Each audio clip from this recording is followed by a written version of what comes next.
Bonjour à tous. Aujourd'hui, découvrons la conférence du docteur Henri Becker, neurologue, sur les chemins de la mémoire. Bonjour à tous. Je me présente, je suis le docteur Henri Becker, médecin neurologue depuis 1995, date de mon arrivée à Cannes, où j'ai eu une activité mixte à la fois en cabinet et puis également à l'hôpital, où je suis toujours à l'hôpital, praticien attaché en neurologie, et je fais essentiellement de la neurologie cognitive, de la neurogériatrie. Je m'occupe de nos aînés et bon, j'avoue que j'en tire quand même un bénéfice parce que rendre service aux aînés et des gens qui ont des troubles de la mémoire, ça va être aujourd'hui si vous voulez, le but de cette formation, de cette réunion aujourd'hui, puisqu'il n'y a pas de formation, je reste modeste. Donc aujourd'hui, je vais vous parler des chemins de la mémoire. Je fais appel à cette chanson « J'ai la mémoire qui flanche », je ne me souviens plus très bien.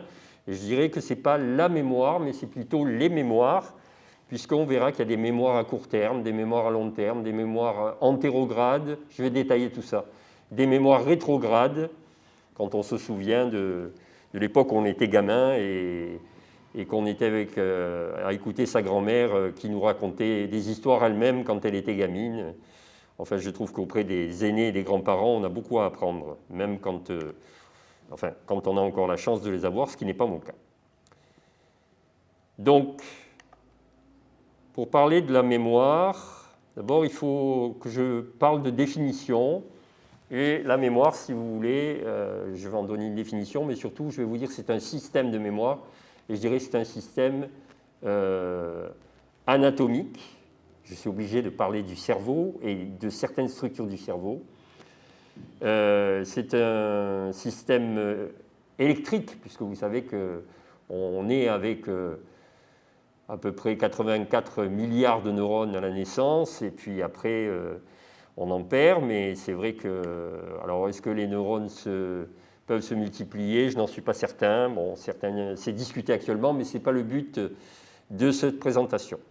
Ensuite, je vous parlerai des mémoires, ou de la mémoire de courte durée, de la mémoire de longue durée, et puis je terminerai cette présentation par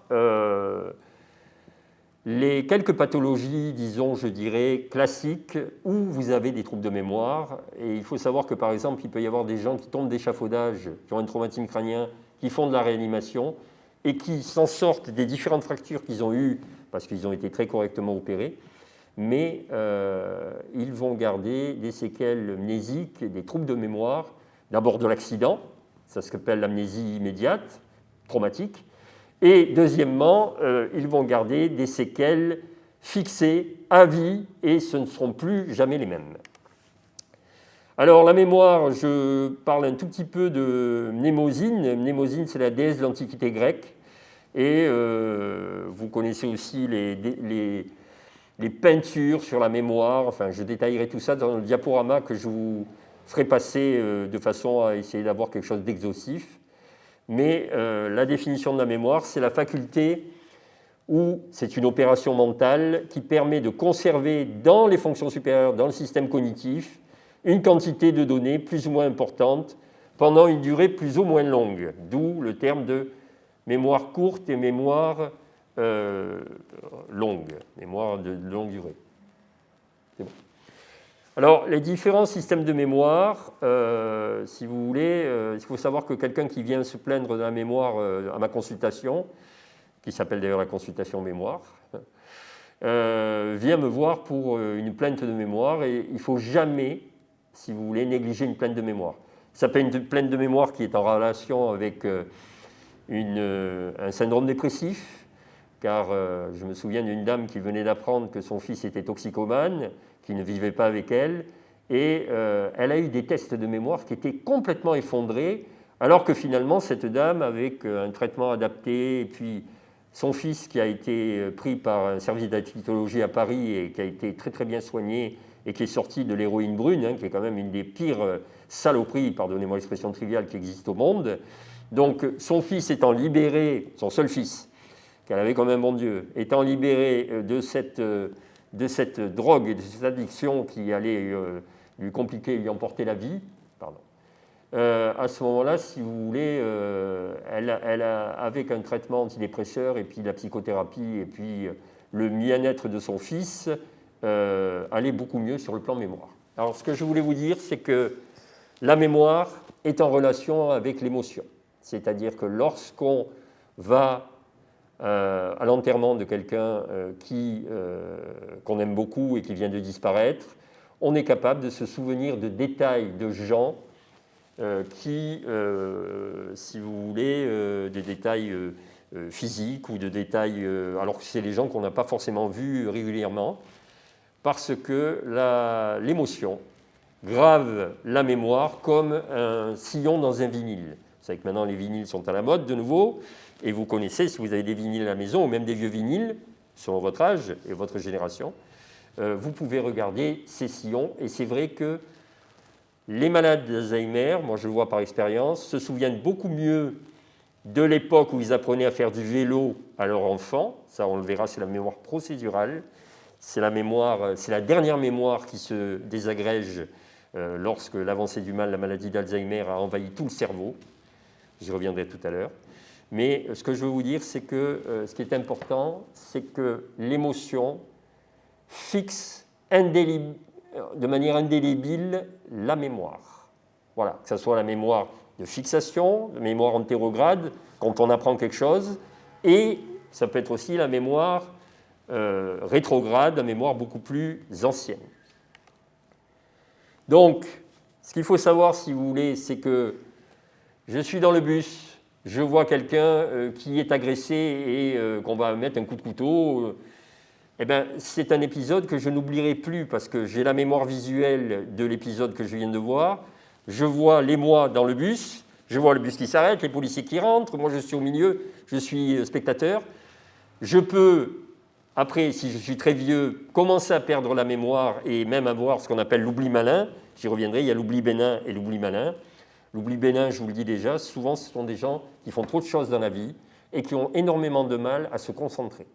Donc quand on n'arrive pas à se concentrer, quand on a du mal à répondre quelle est la couleur du cheval blanc d'Henri IV, d'un coup on dit, je ne sais pas, vous voyez, donc ça c'est des problèmes de compréhension, ça peut être aussi une compréhension, puisque moi ici à Cannes, il y a pas mal de gens qui ont des problèmes de désafférentation sensorielle, et je dis à mes patients, venez au test de mémoire avec le sonotone, avec la prothèse auditive, venez avec vos lunettes, parce que sinon, le test est totalement faussé. Vous avez aussi des tests qui sont faussés par des gens qui ont un niveau scolaire qui est au plus bas, et c'est vrai qu'on a l'impression qu'ils n'ont pas une bonne mémoire, mais le problème, c'est qu'ils n'ont jamais entraîné leur mémoire, parce que, notamment quand ils sont dans le milieu agricole, n'y voyez pas de stigmatisation de ma part, mais dans le milieu agricole, on bêche plus que ce qu'on lit. Et moi qui ai fait mon service militaire dans le Larzac, j'ai vu des gens totalement déments. On disait, papy est vieux, il est sur sa chaise à balance, et puis voilà, il a travaillé toute sa vie, il a élevé les moutons, et il portait le lait à côté à Roquefort. Donc, pour la mémoire sensorielle, cette mémoire sensorielle, c'est la mémoire visuelle. C'est vrai que si je suis dermato demain, il vaut mieux que j'ai une bonne mémoire visuelle.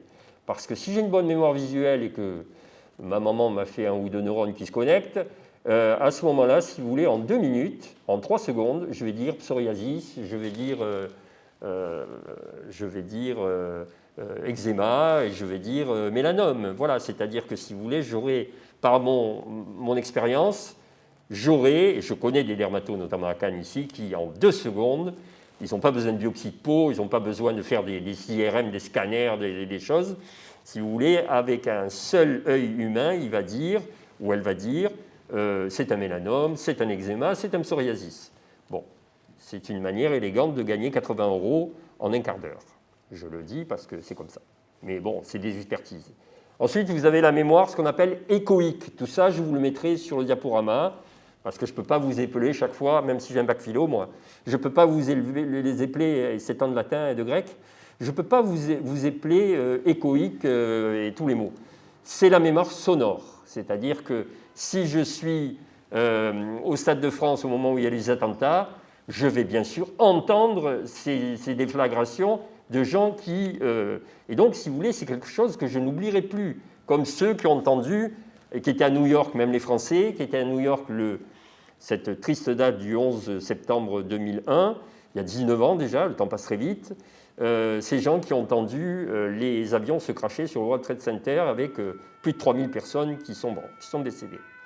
Ensuite, vous avez la mémoire immédiate, à court terme, j'avance pour respecter mon temps de parole, et là, c'est la reproduction immédiate d'une information. Alors, la mémoire immédiate, c'est par exemple quand je dis à mes patients, répétez la liste suivante des 5 mots de Dubois, sauterelle, limonade, musée, camion, passoire. Donc, après, je leur donne des indices pour fixer cette liste sauterelle, limonade, musée, camion, passoire, et ensuite, ils doivent le répéter pour voir s'ils ont ce qu'on appelle la mémoire de fixation, la mémoire antérograde. Donc, cette mémoire est bien sûr touchée chez les gens qui ont une anomalie de la boucle de mémoire et notamment une pathologie d'une petite structure qui a une forme de petit cheval de mer, qu'on appelle l'hippocampe. L'hippocampe est la structure anatomique qui sert à la mémoire épisodique et qui sert à la mémoire à court terme. Voilà. La durée limitée, puisque c'est 30 à 90 secondes.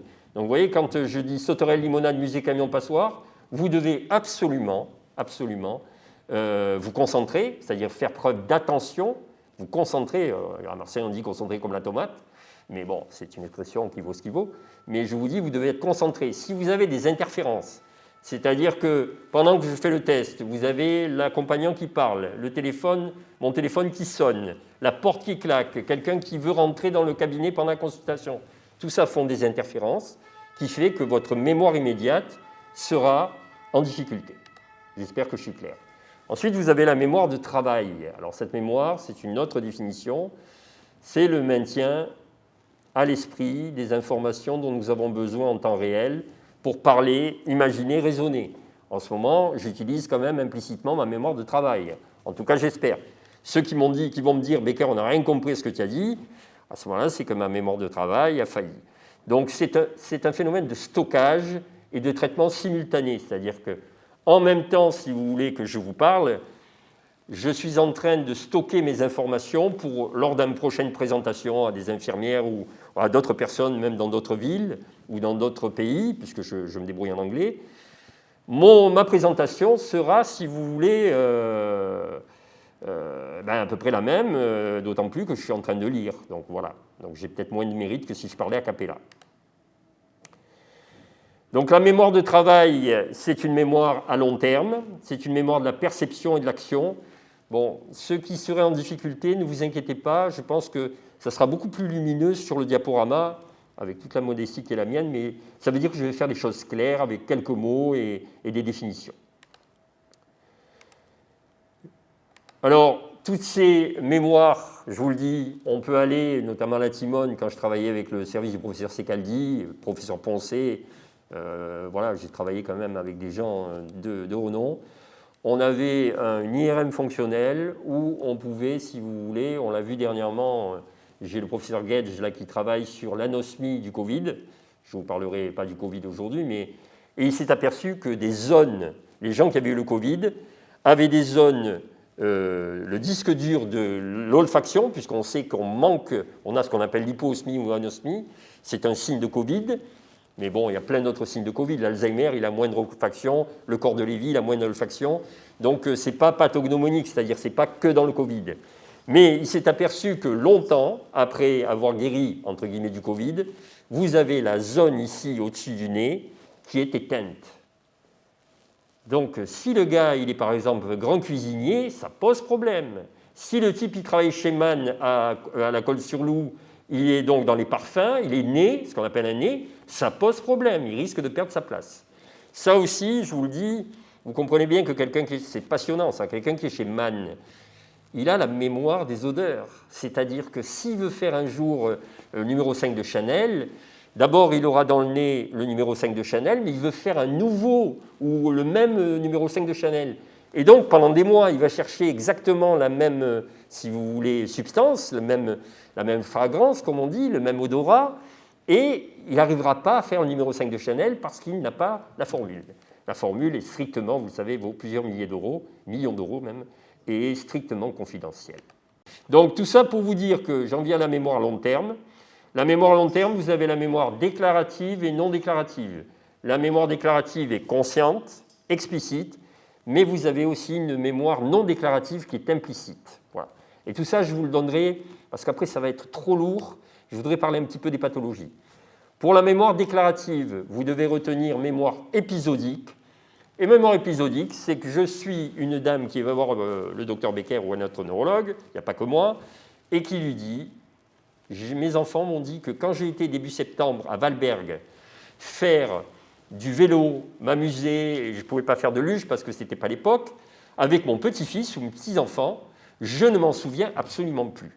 Bon, ça, ce n'est pas l'oubli bénin. Elle a beau être inattentive, la mamie. Si elle est montée 48 heures à Valberg avec ses petits-enfants, d'abord, c'est assez émotionnel pour elle parce que peut-être elle ne les a pas vus après le confinement du Covid. Et si elle vient me voir pour ça, je sais qu'il y a un loup. Je sais que ce n'est pas une simple trouble de la mémoire en rapport avec des problèmes intentionnels. Et surtout, elle me dit, je ne suis pas dépressive, je n'ai aucun trouble de l'humeur. Et on sait que les gens qui sont dépressifs ont une mauvaise mémoire. Mais une mauvaise mémoire temporaire, c'est-à-dire le temps qu'ils soient, s'ils sont beaucoup au bord de la fenêtre, pardonnez-moi l'expression triviale, marseillaise, quand on est au bord de la fenêtre et qu'on a des idées noires et qu'on est très déprimé et qu'on est presque mélancolique, la mémoire immédiate et les mémoires ne sont pas bonnes. C'est-à-dire qu'on est en échec permanent et on est très lent à répondre aux questions.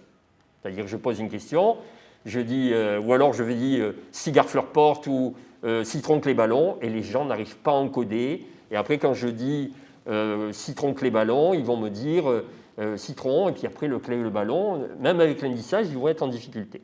Voilà.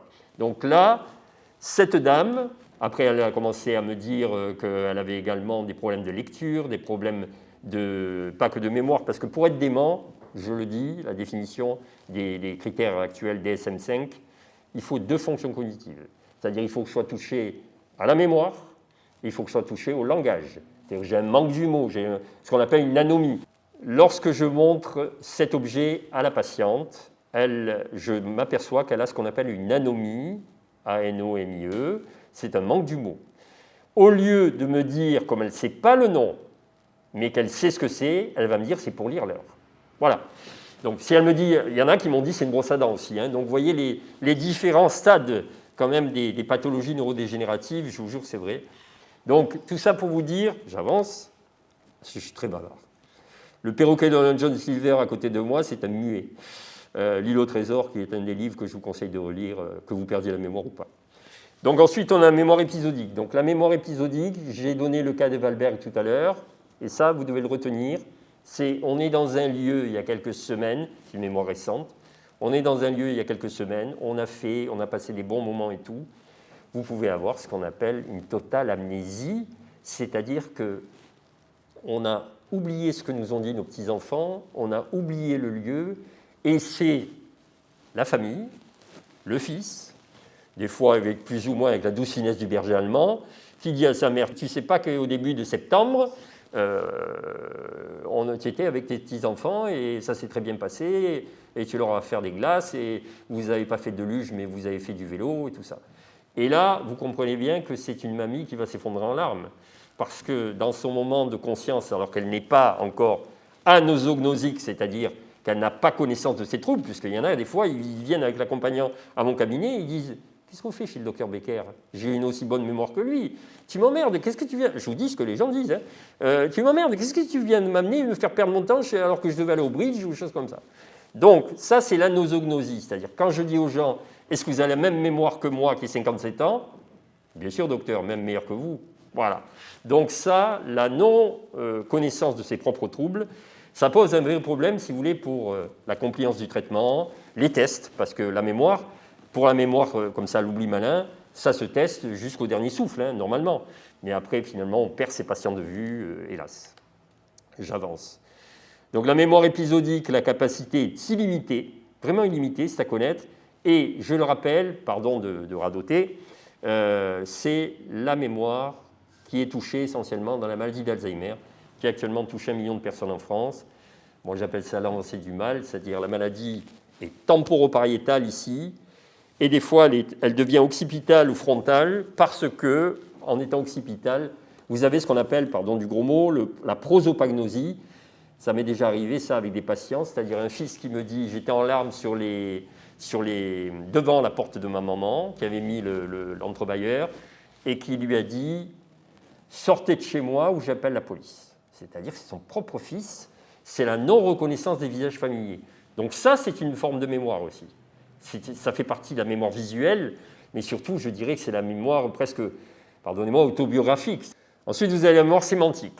Alors, ça, je vous donne mon exemple très modestement. Certains me disent, Becker, tu es plus intelligent que la normale, tu es probablement un érudit, tu es tout ça. Alors, moi, ce qui fait ma force, je vous le dis, messieurs, dames, c'est que je dors 4 heures par nuit depuis 30 ans, que j'ai un bac littéraire, que j'ai toujours lu 36 trucs.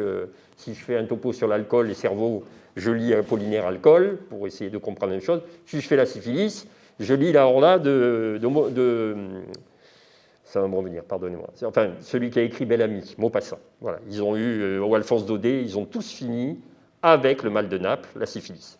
Alors la syphilis, lorsqu'elle se met dans le cerveau et qu'elle donne la paralysie générale, il est évident que c'est une cause de démence. Mais si je prends la pénicilline, eh bien peut-être que mes tests vont revenir strictement normaux. Voilà. Donc tout ça pour vous dire que il n'y a pas que la maladie d'Alzheimer qui peuvent donner des démences, qui peuvent donner des troubles de la mémoire, il y a plein de choses. Si je suis dans une caravane et que je suis intoxiqué au monoxyde de carbone et que grâce aux pompiers de Cannes, et les pompiers d'ailleurs, je m'en sors, peut-être qu'on va dire, bon, Becker, il s'en est sorti, il devrait vendre sa caravane parce qu'elle n'est pas bien chauffée, mais je peux garder, c'est-à-dire je serai totalement incapable de faire la présentation que je vous fais aujourd'hui.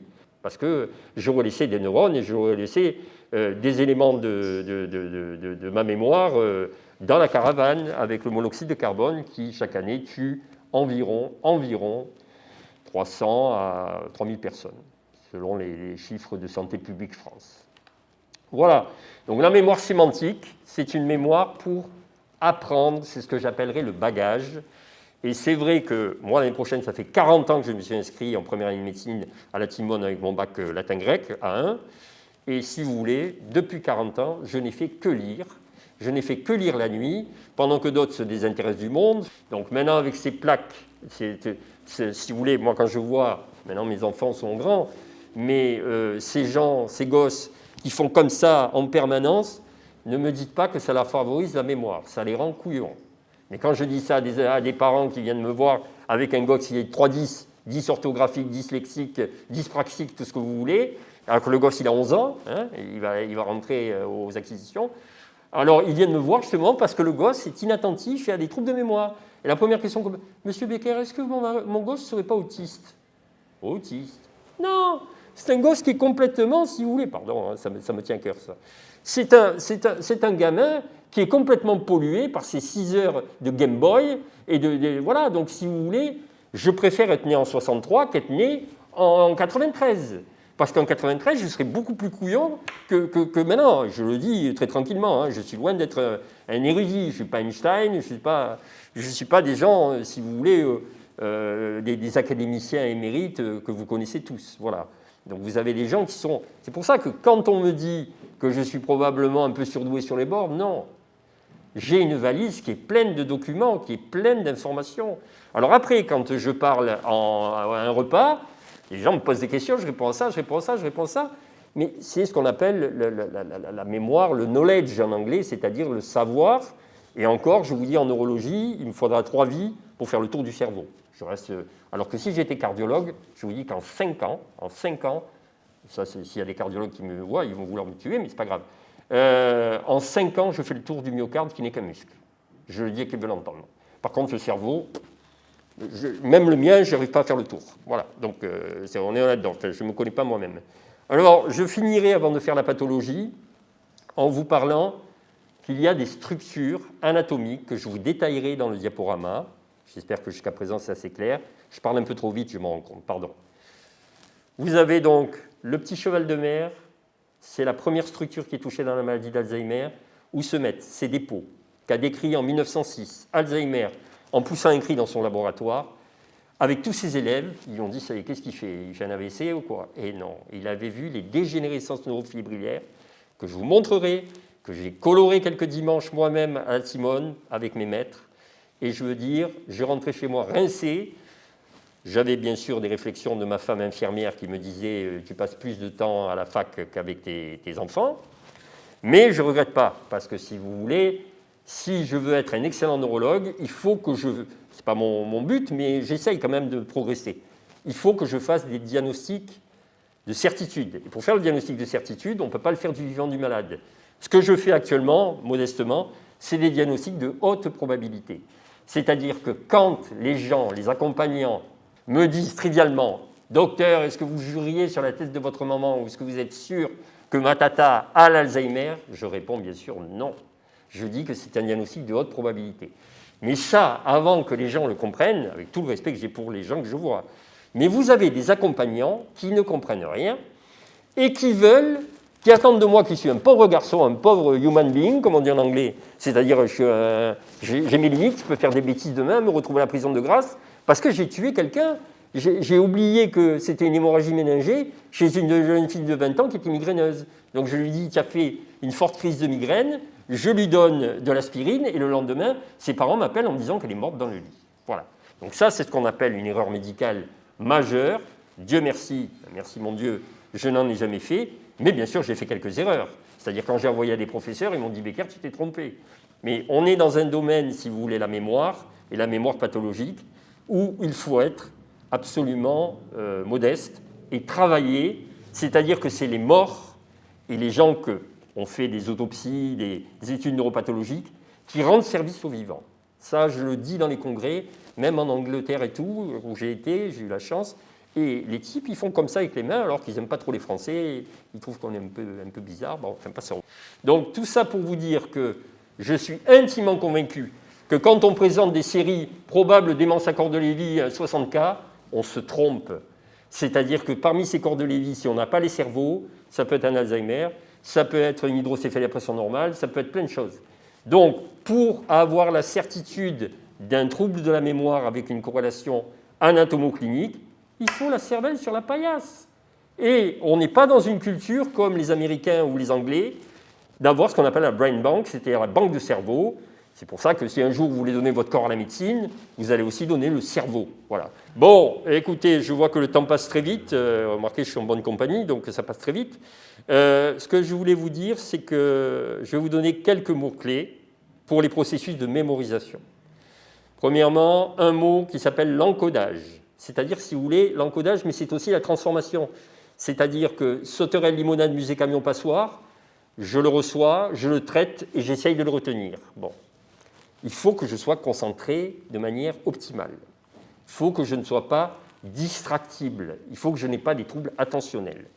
Ensuite, vous avez le phénomène de consolidation. Alors, la consolidation pour un étudiant, ça peut être, par exemple, s'il prépare l'internat, de revoir la question des tumeurs noires de la peau, c'est-à-dire les mélanomes, dont la courbe actuellement est énorme, puisque les gens s'exposent trop au soleil, même avec leurs huiles, mais vous en avez qui mettent de la graisse de vache, donc c'est pas bon, hein, ça monte comme ça.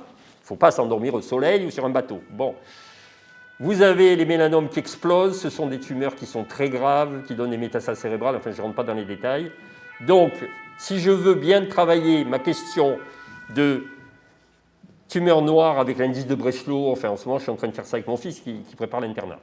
Donc, ce que je veux vous dire, je suis neurologue, donc ce que je veux vous dire, c'est qu'il faut consolider.